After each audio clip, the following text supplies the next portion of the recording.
Hey, this is Chris with the Home Trifecta at Keller Williams, and in this video I want to talk a little bit about one of the most common questions I get in real estate, which is how long does it normally take from when you start looking at houses to when you finally get to move in? I want to preface this by saying this is after you've already got set up with a real estate agent like myself and you already have your financials in place, such as a pre-approval letter, or you've saved up cash if you're going that route and you're prepared financially to move forward. Now we're going to break this up into 3 segments because there's actually a lot of variables that can happen every step along the entire process. Part 1, home searching and writing offers. Now as you can imagine, everyone has their own vision of the house that they're looking for. Though the more particular you are about the house that you want, the longer it might take to find it.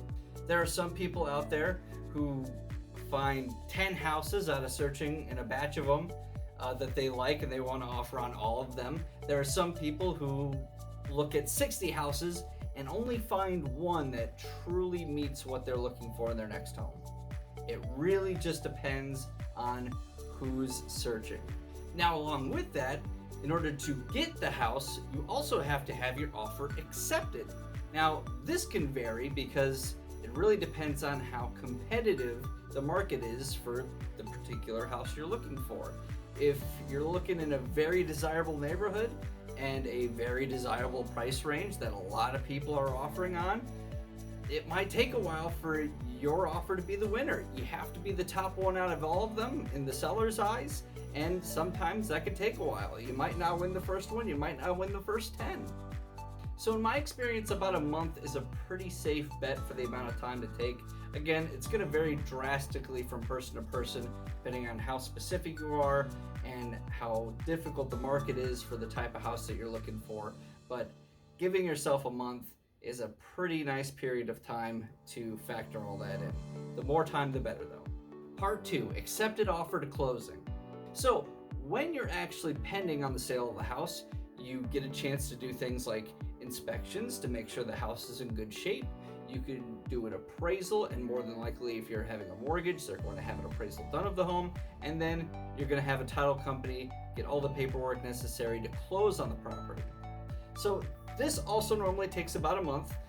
You got about a week or so to do your inspection, appraisal, and then the mortgage lender is going to have a little bit more time with their underwriter to make sure that you are fully approved to purchase the property. Most mortgage lenders will try to have that 30-day window. Could it take longer? Could it take shorter? Yes. Most of the time, though, it's within 30 days. Part 3, possession. Now, this segment of the video is going to vary pretty drastically depending on where you're watching it from.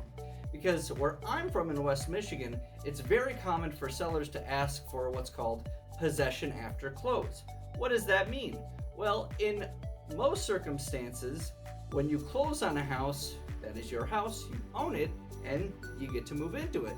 Well, in West Michigan, it's actually pretty common for a lot of sellers to request to live in the house for an extra 30 days or more in some cases to get their affairs in order and move on to their next home.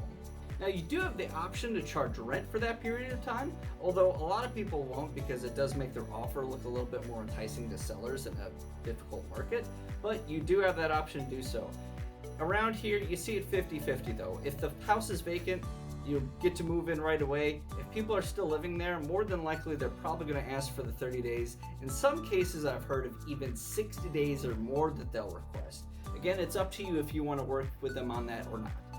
So, in summary, we have about a month would be a good period of time to give yourself to search and get an offer accepted, although the more, the better for you to find a house that you really, really like.